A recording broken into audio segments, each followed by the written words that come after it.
നമസ്കാരം. തെരഞ്ഞെടുപ്പിന് ഇനി 31 നാൾ അവശേഷിക്കെ വേനൽ ചൂടിനെ വെല്ലും അങ്കച്ചൂടിലാണ് സംസ്ഥാനം. അനുദിനം പെയ്യുന്ന ദേശീയ സംസ്ഥാന വിഷയങ്ങൾ. ബിജെപി ഇന്ന് നേരിട്ട കോഴ ആരോപണവും സ്ഥാനാർത്ഥി നിർണയത്തിൽ കോൺഗ്രസ് ബിജെപി കക്ഷികളിലെ അനിശ്ചിതത്വവും മണ്ഡലങ്ങളിലെ സജീവ ചർച്ചയാകുമ്പോൾ നോക്കാം ഇന്നത്തെ തെരഞ്ഞെടുപ്പ് കാഴ്ചകൾ എന്തെല്ലാമെന്ന്.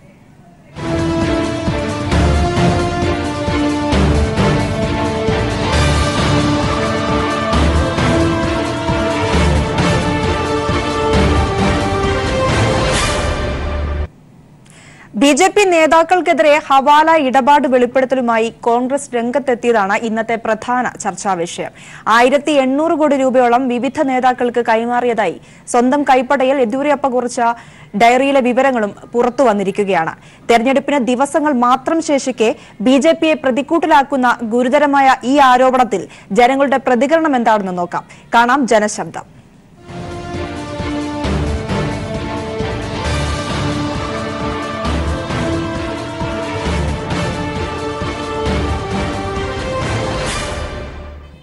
ആദ്യം പാലക്കാട് ജില്ലയിലെ ജനങ്ങൾക്ക് പറയാനുള്ളത് എന്താണെന്ന് കേൾക്കാം. യെദ്യൂരപ്പയുടെ ഡയറിയിൽ സ്വന്തം കൈപ്പടയിൽ എഴുതിയ കണക്കുകളാണ് കാരവൻ മാഗസിൻ പുറത്തുവിട്ടിട്ടുള്ളത്. അപ്പോൾ അതുകൊണ്ട് തന്നെ ഇതിൽ വാസ്തവം ഉണ്ടാവുമെന്നാണ് വിശ്വസിക്കുന്നത്. ഈ ജനങ്ങളെ വഞ്ചിച്ച ഈ BJP ഗവൺമെൻറ് അതുപോലെ തന്നെ അഴിമതിയുടെ വക്താക്കളായി മാറുകയും അതുപോലെ തന്നെ കുംഭകോണത്തിൻ്റെ വക്താക്കളായി മാറുകയും ചെയ്തപ്പോൾ ഈ ജനങ്ങൾ വലിയ തിരിച്ചടി കൊടുക്കുമെന്നാണ് ഈ 130 കോടിയോളം വരുന്ന ജനങ്ങൾ ഭാഗത്തുനിന്നുണ്ടാവുമെന്നാണ് വിശ്വസിക്കുന്നത്. ഈ പൈസയുടെ കണക്ക് പുറത്തു വരുമ്പോൾ അതിൻ്റെ എല്ലാം ആദായം പറ്റിയിട്ടുള്ള ആളുകൾക്ക് അത് വലിയ തിരിച്ചടിയാവും. അവർ BJPക്കാരാണെങ്കിൽ ആ BJPക്കാർക്ക് ഈ തെരഞ്ഞെടുപ്പിനകത്ത് വലിയ മോശം പ്രതികരണമായിരിക്കും ഉണ്ടാവുക. എന്തായാലും കണക്കുകൾ പുറത്തു വന്നുകൊണ്ടിരിക്കുകയാണ്. ഇനിയിപ്പോൾ ആരെല്ലാം ഉണ്ട് എന്ന് പറയാൻ വേണ്ടി കഴിയില്ല. എല്ലാവർക്കും അത് തിരിച്ചടിയായിരിക്കും. BJPക്ക് എന്തായാലും ഈ അഴിമതിയുടെ പേരിൽ നല്ല പങ്കുണ്ടാവും. ആ പങ്ക് പുറത്തു കൊണ്ടുപോയി തന്നെ ചെയ്യണമെന്നാണ് ഞങ്ങൾ യുവാക്കളുടെയും എല്ലാവരുടെയും ഒരു അഭിപ്രായം എന്ന് പറയുന്നത്. UPയുടെ അഴിമതിയെ വലിയ രീതിയിൽ പൊക്കി കാണിച്ചുകൊണ്ട് അഴിമതി രഹിതമായ ഇത്തരം സാമ്പത്തിക തിരിമറികൾ ചെയ്യാത്ത ഒരു ഗവൺമെൻറ് എന്ന നിലയിൽ അധികാരത്തിൽ വന്ന NDA സർക്കാർ, ആ സർക്കാരിൻ്റെ കർണാടകയിലെ ഏറ്റവും മുതിർന്ന നേതാവ് തന്നെ ഇപ്പോൾ കോഴികളുടെ കോട നൽകിയതായി പുറത്തു വരുമ്പോൾ ഇനി ഇവരെ എന്ത് വിശ്വസിച്ചാണ് ഇന്ത്യയിലെ ജനങ്ങൾ തിരഞ്ഞെടുക്കുക? ഇനി കോഴിക്കോട്ടെയും തിരുവനന്തപുരത്തെയും ജനങ്ങൾക്കുമുണ്ട് ചിലത് പറയാൻ. അതുകൂടി എന്താണെന്ന് കേൾക്കാം. വിഷയങ്ങൾ നമ്മുടെ രാജ്യത്ത് നടന്നുകൊണ്ടിരിക്കുന്നുണ്ട്. ഇപ്പോൾ രാജ്യസ്നേഹമൊക്കെ അവരെടുത്ത് ഉപയോഗിച്ചുകൊണ്ടിരിക്കുകയാണ്. ആ ഒരു സമയത്ത് രാജ്യത്ത് ഏറ്റവും മോശമായ രീതിയിലേക്ക് കൊണ്ടുപോകുന്ന ഒരു കാര്യമാണ് 1800 കോടി എന്നൊക്കെ പറഞ്ഞാൽ നമുക്കറിയാം. നമ്മുടെ ഒരു വലിയ പ്രദേശത്ത് തന്നെ വിലക്കെടുക്കാനുള്ള തുക ഉണ്ട്. അത്രയൊരു തുക കുഴ വാങ്ങിയ ആളുകൾ ഒരിക്കലും ജനങ്ങൾ സപ്പോർട്ട് ചെയ്യുന്നത് എനിക്ക് തോന്നുന്നില്ല. അപ്പോൾ ഇങ്ങനൊരു പ്രശ്നം എന്ന് പറയുമ്പോൾ നമ്മൾ നോർമലി എന്താ നമ്മൾ ഇലക്ട് ചെയ്തിട്ട് ഇവരെ ജയിപ്പിക്കുന്നത് നമുക്കൊരു യൂസ് ഉണ്ടാവാൻ വേണ്ടിയിട്ടാണ്. അപ്പോൾ ഇങ്ങനെ കോഴ വാങ്ങി ജയിക്കുന്നവരെ അവർക്ക് വേണ്ടി വോട്ട് ചെയ്യുന്നതിലൂടെ നമ്മളാണ് വിഡ്ഢികളാവുന്നത്. അപ്പോൾ ഇത്തരം ഒരു നയത്തോട് എന്തായാലും എതിർപ്പ് തന്നെയാണ് നമുക്ക് കാണിക്കാനുള്ളത്. BJP ഓരോ ദിവസവും ഇന്ത്യയുടെ കാവൽക്കാരനെന്ന് പറഞ്ഞ് നരേന്ദ്രമോദി പ്രചരണം നടത്തുമ്പോഴും ഓരോ ദിവസവും ഇതുപോലുള്ള അഴിമതി കഥകൾ പുറത്തു വന്നുകൊണ്ടിരിക്കുകയാണ്. ഇതിപ്പോൾ ഈ ഇത്രയും വലിയൊരു കോഴ 1810 കോടി രൂപയുടെ കോഴ ഇങ്ങനെ കൊടുത്തു എന്നുള്ള രേഖാമൂലം തന്നെ ഡയറിയിലുള്ള സ്ഥിതിക്ക് നമുക്കിത് വിശ്വസിക്കാതിരിക്കാൻ കഴിയില്ല. ഒരു സാധാരണക്കാരനായ വോട്ടർ എന്ന നിലയിൽ ഞാനിത് പൂർണ്ണമായി വിശ്വസിക്കുകയാണ്. ഇതുപോലെയുള്ള ഇനിയും ഈ തെരഞ്ഞെടുപ്പ് അടുക്കുന്നവരും ഇതുപോലെയുള്ള ഇനിയും പല അഴിമതി കഥകളും പുറത്തു വരും. ഇന്ത്യയുടെ കാവൽക്കാർ തന്നെ കള്ളന്മാരാണെന്നുള്ളത് ഈ ജനങ്ങൾ തിരിച്ചറിയും. കൊച്ചിക്കുമുണ്ട് ചിലത് പറയാൻ. അതിലേക്ക് കൂടി 1800 കോടി ഒരു പാർട്ടി നേതാവ് മുഖ്യമന്ത്രിയാകാൻ വേണ്ടി കേന്ദ്ര നേതാക്കൾക്ക് കൊടുത്തു എന്ന് പറയുന്നത് വളരെ ആശ്ചര്യം തോന്നുന്ന ഒരു സംഭവമാണ്. ഇതുവരെ ലോകചരിത്രത്തിൽ തന്നെ ഉണ്ടായിട്ടില്ല. അവരെത്രത്തോളം നിഷേധിച്ചാൽ തന്നെ അത് തെളിയിക്കാനുള്ള ബാധ്യത അവർക്കുണ്ട്. അത് കൈപ്പട പരിശോധിക്കണമെന്നൊക്കെയാണ് ഇപ്പോൾ BJP നേതാക്കൾ പറഞ്ഞേക്കണം. അങ്ങനെയാണെങ്കിൽ അവർ അന്വേഷണം പ്രഖ്യാപിക്കട്ടെ. ആ രീതിയിൽ തന്നെ മുന്നോട്ട് പോകണം. ശക്തമായ അന്വേഷണം പ്രഖ്യാപിച്ച് ഇത് യെദ്യൂരപ്പക്കെതിരെയും ഈ കോഴ വാങ്ങിയ നേതാക്കൾക്കെതിരെയും ശക്തമായ നടപടി ഉണ്ടാകണം. കെട്ടിലാക്കുമെന്ന് മാത്രമല്ല, ഈ ഭരണത്തെ ഏറ്റവും കൂടുതൽ അത് ബാധിക്കുകയും ചെയ്യും. മോദി സർക്കാർ ഇപ്പോൾ ഭരിച്ചുകൊണ്ടിരിക്കുന്ന ഈ കേന്ദ്ര ഗവൺമെൻറ്റിന് ഈ ഇലക്ഷനിൽ ഏറ്റവും വലിയ തിരിച്ചടി കിട്ടാവുന്ന ഒരു സാധനമാണ് ഈ വന്നിട്ടുള്ളത്. 1800 കോടി രൂപ. ഇത് മാത്രമല്ല, ഒരുപാട് ഹവാല പണങ്ങൾ ഇഷ്ടംപോലെ ഇതിനകത്ത് വന്നിട്ടുണ്ടെന്നുള്ളത് നമുക്ക് മനസ്സിലാക്കാൻ കഴിയും. ഇതിനകത്ത് മാത്രം തന്നെ നമുക്ക് മനസ്സിലാക്കാൻ കഴിയും. അതേസമയം ആരോപണം വ്യാജമാണെന്നും ഡയറി കുറിപ്പിലെ ഒപ്പ് തന്റേതല്ലെന്നുമാണ് യെദ്യൂരപ്പ പറയുന്നത്. കോൺഗ്രസിന്റെ പ്രമുഖ നേതാക്കൾ പലരും നിയമ നടപടികൾ നേരിടുന്ന ഘട്ടത്തിൽ ബിജെപിക്കെതിരെ നുണകളുടെ പരമ്പര തന്നെയാണ് അവർ സൃഷ്ടിക്കുന്നതെന്നാണ് Ravishankar Prasad കുറ്റപ്പെടുത്തിയത്. All issues raised by Congress leaders are irrelevant and false. I am discussing with our senior advocates to file a defamation case against the concerned person also. Thank you. Dhanyawad. The Congress party, whose many top leaders are on bail, are suffering various proceedings that includes from the uncles to brother-in-laws to many other family members, has now resorted to falsehood, misrepresentation and a web of lies.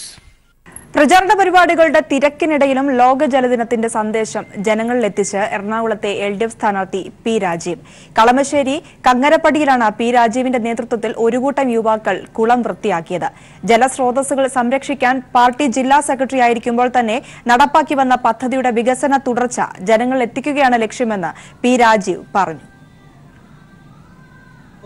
സ്ഥാനാർത്ഥികൾ വോട്ടർമാരെ കാണാൻ നെട്ടോട്ടമൂടുമ്പോൾ എറണാകുളം മണ്ഡലത്തിലെ LDF സ്ഥാനാർത്ഥി P Rajeev കുളം വൃത്തിയാക്കുന്ന തിരക്കിലാണ്. പ്രളയം ഏറെ നഷ്ടമുണ്ടാക്കിയ തന്റെ മണ്ഡലത്തിൽ ജലസ്രോതസ്സുകൾ സംരക്ഷിക്കേണ്ടതിന്റെ ആവശ്യകത ജനങ്ങളിലെത്തിക്കുകയാണ് ലോക ജലദിനത്തിൽ സ്ഥാനാർത്ഥി. കളമശ്ശേരിയിലെ കങ്ങരപ്പടിയിൽ നശിച്ചു കിടന്ന മുനിസിപ്പൽ കുളമാണ് ഒരു കൂട്ടം യുവാക്കൾക്കൊപ്പം ചേർന്ന് സ്ഥാനാർത്ഥി വൃത്തിയാക്കിയത്. എറണാകുളത്ത് പാർട്ടിയുടെ അമരക്കാരനായിരിക്കെ ഹരിത കേരളം പദ്ധതിയുടെ ഭാഗമായി ജില്ലയിൽ 60ഓളം കുളങ്ങൾ വൃത്തിയാക്കുകയും 50,000-ലധികം മഴക്കുഴികൾ ഉണ്ടാക്കുകയും ചെയ്തിരുന്നു. ഇതിന്റെ തുടർച്ചയായാണ് പ്രചരണ പരിപാടിക്കിടെ എത്തിയതെന്ന് പി രാജീവ്. പ്രളയത്തിന് ശേഷം കാലാവസ്ഥ വ്യതിയാനം നമുക്ക് അനുഭവപ്പെട്ടുകൊണ്ടിരിക്കുന്നു. അപ്പോൾ അത്തരം സന്ദർഭത്തിൽ വികസന കാഴ്ചപ്പാടുകളിൽ പാരിസ്ഥിതികമായിട്ടുള്ള ഒരു അവബോധം ശക്തിപ്പെടുത്തേണ്ടതുണ്ട്. നമ്മുടെ ജലസ്രോതസ്സുകൾ സംരക്ഷിക്കേണ്ടതുണ്ട്. കുറെ കൂടി പച്ചപ്പാർന്ന ഒരു ഇടമായി കേരളത്തെ മാറ്റിത്തീർക്കേണ്ടതുണ്ട്. അത്തരം പ്രവർത്തനങ്ങൾക്ക് ഇതിനു മുൻപ് ഒരു പൊതുപ്രവർത്തകൻ എന്ന നിലയിൽ നേതൃത്വം നൽകിയിട്ടുണ്ട്. MP ആയി തെരഞ്ഞെടുക്കപ്പെട്ട് കഴിഞ്ഞാൽ നന്നായി എല്ലാ വിഭാഗം ആളുകളെയും അണിനിരത്തിക്കൊണ്ട് മുന്നോട്ട് കൊണ്ടുപോകാൻ കഴിയും. ജില്ലാ സെക്രട്ടറി ആയിരിക്കെ പി രാജീവ് നടപ്പാക്കിയ ജൈവ കൃഷിയും വിഷുരഹിത പച്ചക്കറി വിപണനവുമെല്ലാം ജനശ്രദ്ധയെ ആകർഷിച്ചിരുന്നു. ലോക്സഭയിലേക്ക് തെരഞ്ഞെടുക്കപ്പെട്ടാൽ ഒരു ജനപ്രതിനിധി എന്ന നിലയിൽ കൂടുതൽ വികസന തുടർച്ച നൽകാനാകുമെന്ന പ്രതീക്ഷയാണുള്ളതെന്നും അദ്ദേഹം പറഞ്ഞു. News bureau, Kochi.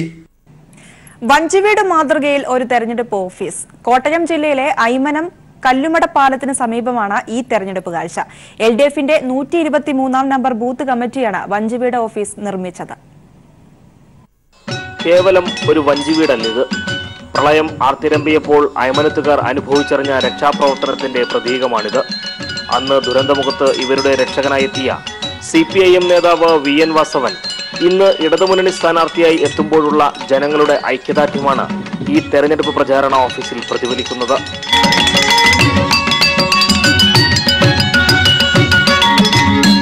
മുറിവിൽ മുളക് തേച്ചവരല്ല, ദുരന്തമുഖത്ത് കരുത്തായവരാണ് പാർലമെന്റിൽ എത്തേണ്ടത് എന്ന സന്ദേശവും ഇവർ ഓർമ്മിപ്പിക്കുന്നു. പ്രളയം വലിയ രൂപത്തിൽ വിഴുങ്ങിയ പ്രദേശമായിരുന്നു ഐമനം. അതിൻ്റെ രക്ഷാപ്രവർത്തനങ്ങളിൽ ഞങ്ങളെ ഏറ്റവും അധികം സഹായിക്കുകയും ഞങ്ങളെ കരപിടിച്ചുയർത്തുകയും ചെയ്ത VN വാസവൻ ഇന്ന് ഇടതുപക്ഷ നേതൃത്വത്തിൽ സ്ഥാനാർത്ഥിയായി മത്സരിക്കുകയാണ്. ഇത് പ്രളയ കാലഘട്ടത്തിൻ്റെ ഒരു ശേഷിപ്പല്ല, കരകയറ്റി ഉയർത്തിയ ഒരു ജനതയുടെ ആത്മവിശ്വാസം കൂടിയായിട്ടാണ് ഞങ്ങൾ ഇന്നിങ്ങനെ ഒരു ഓഫീസ് പണിതിരിക്കുന്നത്. അത് ഞങ്ങളെ സംബന്ധിച്ച് ഏറ്റവും ആവേശകരമാണ്. എല്ലാ ദിവസവും വൈകിട്ട് ഇടതുമുന്നണി പ്രവർത്തകർ ഇവിടെ ഒത്തുകൂടി തെരഞ്ഞെടുപ്പ് പ്രചരണ പ്രവർത്തനങ്ങൾ വിലയിരുത്തും. പോരായ്മകൾ പരിഹരിച്ച് വീണ്ടും അവരിറങ്ങും ഇടതുപക്ഷത്തെ ഹൃദയപക്ഷമാക്കി മാറ്റാൻ. കല്ലുമടയിൽ നിന്നും ഈ തെരഞ്ഞെടുപ്പ് കാഴ്ച പകർത്തിയ ക്യാമറമാൻ സാംജിത് ആർ പുക്കരയോടൊപ്പം TP പ്രശാന്ത്. ഇത്തവണ പാലക്കാട് മണ്ഡലത്തിലെ തെരഞ്ഞെടുപ്പ് പോരാട്ടത്തിന് ഒരു പ്രത്യേകതയുണ്ട്. സഹപാഠികൾ തമ്മിലുള്ള രാഷ്ട്രീയ പോരാട്ടമാണ് പാലക്കാട് മണ്ഡലത്തിൽ നടക്കുന്നത്. 3 ദശാബ്ദങ്ങൾക്ക് മുൻപ് ഒരുമിച്ച് പഠിച്ചവരാണ് LDF സ്ഥാനാർത്ഥി MP രാജേഷും UDF സ്ഥാനാർത്ഥി VK ശ്രീകണ്ഠനും. കാലഘട്ടം 1986-88. Ottapalam NSS college. Pre degree ക്ലാസ്സിൽ യുവത്വത്തിന്റെ ചുറുചുറുക്കുമായി 2 ചെറുപ്പക്കാർ. വ്യത്യസ്ത രാഷ്ട്രീയവും ആശയവും പറഞ്ഞ് പൊതുപ്രവർത്തന രംഗത്തേക്ക് കടന്നു വന്നവർ. SFIക്കാരനായ MP രാജേഷും KSUക്കാരനായ VK ശ്രീകണ്ഠനും. അതേ ആശയവഴികൾ പിന്തുടർന്ന് ഈ പൊതുതിരഞ്ഞെടുപ്പിൽ പാലക്കാട് അവർ വീണ്ടും മുഖാമുഖം നിൽക്കുകയാണ്. സൗഹൃദമുണ്ടെങ്കിലും പോരാട്ടം വ്യത്യസ്ത രാഷ്ട്രീയ ആശയങ്ങൾ തമ്മിലാണെന്ന് ഇരുവരും. കോളേജിൽ പഠിക്കുന്ന കാലം മുതൽ പിന്നീട് 2 വഴിക്കായിരുന്നു എങ്കിലും സൗഹൃദമൊക്കെ ഉണ്ട്. ആ സൗഹൃദത്തിനൊന്നും ഒരു കൊട്ടവും വരുത്താതെ സൗഹൃദത്തിൻ്റെ എല്ലാ അന്തസ്സും മാന്യതയും കാത്തു സൂക്ഷിച്ചുകൊണ്ടുള്ള രാഷ്ട്രീയ സമരം. ഇത് വ്യക്തിപരമായിട്ടുള്ള ഏറ്റുമുട്ടലൊന്നുമല്ലല്ലോ, രാഷ്ട്രീയ സമരമാണ്. ഞങ്ങൾ കോളേജ് പഠിക്കുന്ന കാലം മുതൽ നല്ല സൗഹൃദമുള്ള ഒരു കൂട്ടത്തിലാണ്. അദ്ദേഹത്തിന് അദ്ദേഹത്തിൻ്റെ രാഷ്ട്രീയം, എനിക്ക് എൻ്റേതായ രാഷ്ട്രീയം. ഇതൊരു രാഷ്ട്രീയ പോരാട്ടമാണ്, ഒരിക്കലും വ്യക്തിപരമായിട്ടുള്ള കാര്യമല്ല. വളരെ ചെറുപ്പം മുതലേ ഞങ്ങൾ അടുത്ത ബന്ധമാണ്. ആ സൗഹൃദം എന്നും നിലനിൽക്കും. വർഷങ്ങൾക്കിപ്പുറം MP രാജേഷ് CPIM സംസ്ഥാന കമ്മിറ്റി അംഗമായി. VK ശ്രീകണ്ഠൻ ജില്ലാ കോൺഗ്രസ് കമ്മിറ്റി പ്രസിഡന്റാണ്. രണ്ടുപേരും ഷൊർണൂർ സ്വദേശികൾ. 10 വർഷം MP ആയതിന്റെ ആത്മവിശ്വാസവുമായി MP രാജേഷ് ജനങ്ങൾക്കിടയിലേക്ക് ഇറങ്ങുമ്പോൾ പാലക്കാട് മാറ്റമുണ്ടാക്കാനാവുമെന്ന പ്രതീക്ഷയാണ് VK ശ്രീകണ്ഠനുള്ളത്. വിദ്യാഭ്യാസകാലം മുതൽ സ്വീകരിച്ച വിശ്വസിക്കുന്ന രാഷ്ട്രീയ ആശയങ്ങൾക്ക് വേണ്ടിയുള്ള പോരാട്ടമാവുമ്പോൾ സഹപാഠികൾ തമ്മിലുള്ള മത്സരത്തിന് ചൂടൊട്ടും കുറയില്ല. ക്യാമറാമാൻ മഹേഷ് പാലക്കാടിനോടൊപ്പം സിജു കണ്ണൻ. കോട്ടയം മണ്ഡലത്തിലെ LDF സ്ഥാനാർത്ഥി VN വാസവൻ നടൻ മമ്മൂട്ടിയെ കാണാൻ കൊച്ചിയിലെത്തി. ലോകമറിയപ്പെടുന്ന കലാകാരന്റെ അനുഗ്രഹം തേടിയാണ് താൻ എത്തിയതെന്ന് VN വാസവൻ പറഞ്ഞു. സ്ഥാനാർത്ഥിക്ക് മമ്മൂട്ടി എല്ലാവിധ ആശംസകളും നേർന്നു. കൊച്ചിയിലെ വസതിയിലെത്തിയാണ് കോട്ടയം മണ്ഡലത്തിലെ LDF സ്ഥാനാർത്ഥി VN വാസവൻ മലയാളത്തിന്റെ മഹാനടൻ മമ്മൂട്ടിയെ കണ്ടത്. തന്റെ ജന്മനാട് ഉൾപ്പെടുന്ന കോട്ടയം മണ്ഡലത്തെ പ്രതിനിധീകരിച്ച് മത്സരിക്കുന്ന LDF സ്ഥാനാർത്ഥിയുമായി മമ്മൂട്ടി വിശേഷങ്ങൾ പങ്കുവച്ചു. ലോകം അറിയപ്പെടുന്ന കലാകാരന്റെ അനുഗ്രഹവും ആശംസയും തേടിയാണ് താനെത്തിയതെന്ന് VN വാസവൻ.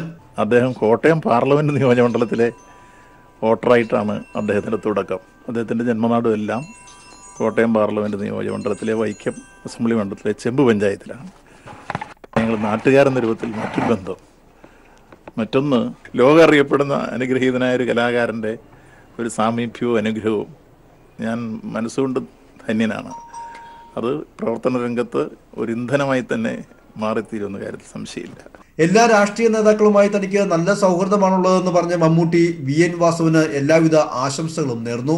രാഷ്ട്രീയ സൗഹൃദങ്ങൾ നമുക്ക് സാമാന്യ ഒരു സാമൂഹിക ജീവിതത്തിലുള്ളപ്പോൾ ഞാൻ പ്രവർത്തിക്കുന്ന രംഗത്ത് എല്ലാ രാഷ്ട്രീയ പ്രവർത്തകരുമായിട്ടുള്ള നമ്മുടെ ഒരു അടുപ്പവും പരിചയവും സ്നേഹമുള്ളവരൊക്കെ വരും. സ്വാഭാവികമായിട്ട് അവരുടെ ഒരു ആശംസകൾക്ക് വേണ്ടിയെങ്കിലും അവർ വരും. വളരെ സന്തോഷപൂർവ്വം നമ്മൾ അവരെ ആശംസിക്കുന്നു. കൊച്ചിയിലെ വീട്ടിൽ മമ്മൂക്കിയോടൊപ്പം അരമണിക്കൂറിലധികം ചെലവഴിച്ച ശേഷമാണ് സ്ഥാനാർത്ഥി മടങ്ങിയത്. News bureau, Kochi. ഇടതുപക്ഷത്തിന് ഏറ്റവും അനുകൂല സാഹചര്യമാണ് നിലവിലുള്ളതെന്ന് മന്ത്രി രാമചന്ദ്രൻ കടന്നപ്പള്ളി. LDF ഇടുക്കി പാർലമെന്റ് മണ്ഡലം കമ്മിറ്റി ഓഫീസ് ഉദ്ഘാടനം ചെയ്ത് സംസാരിക്കുകയായിരുന്നു അദ്ദേഹം. ഹൈറേഞ്ച് സംരക്ഷണ സമിതി പിന്തുണയ്ക്കുന്ന ഇടത് സ്ഥാനാർത്ഥി അഡ്വക്കേറ്റ് ജോയ്സ് ജോർജിന്റെ തെരഞ്ഞെടുപ്പ് പ്രവർത്തനങ്ങൾ ഏകോപിപ്പിക്കുന്നതിനുള്ള പാർലമെന്റ് മണ്ഡലം കമ്മിറ്റി ഓഫീസ് ചെറുതോണിയിലാണ് പ്രവർത്തനം ആരംഭിച്ചത്.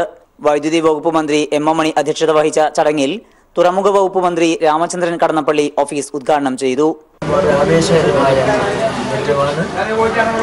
കാരണം പിണറായി വിജയൻ നയിക്കുന്ന ഭരണകൂടത്തിന്റെ ജനക്ഷേമകരമായ ഒരുപാട് ഘട്ടങ്ങളും ഒരു ഘടകം, കേന്ദ്ര സർക്കാരിന്റെ ജനദ്രോഹം നിർവഹിക്കുന്ന വിധാനവാദി വിഭാഗം, പിന്നെ ഞങ്ങൾ അവതരിപ്പിച്ച സ്ഥാനാർത്ഥികൾ ഈ 3 കാര്യങ്ങളും വളരെ അനുകൂലമായ തെരഞ്ഞെടുപ്പിൽ പാർലമെന്റ് മണ്ഡലം committee chairman KK Sivaraman, secretary Gopi Kottamurickal, LDF നേതാക്കളായ CV വർഗീസ്, PK വിനോദ് തുടങ്ങിയവർ പങ്കെടുത്തു. സിറ്റിംഗ് MP കൂടിയായ ജോയ്സ് ജോർജിന്റെ 2ാം ഘട്ട പര്യടനമാണ് പുരോഗമിക്കുന്നത്. News bureau, Idukki. കൊല്ലം ഇടതുമുന്നണി സ്ഥാനാർത്ഥി KN ബാലഗോപാലിന് അയ്യപ്പന്റെ നാടായ അച്ചൻകോവിലിൽ വികാരനിർഭരമായ സ്വീകരണം നൽകി. മന്ത്രി തോമസ് ഐസക് സ്വീകരണ പരിപാടി ഉദ്ഘാടനം ചെയ്തു.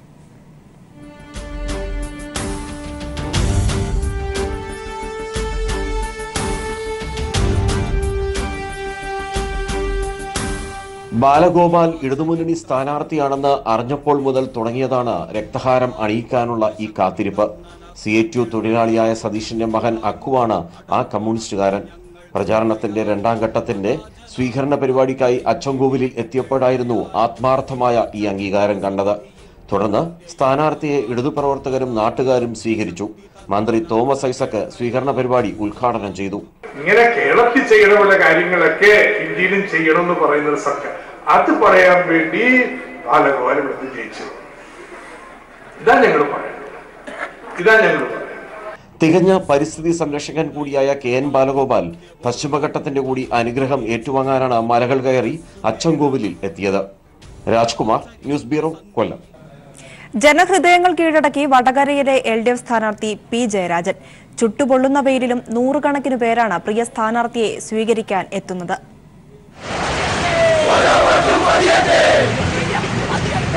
LDF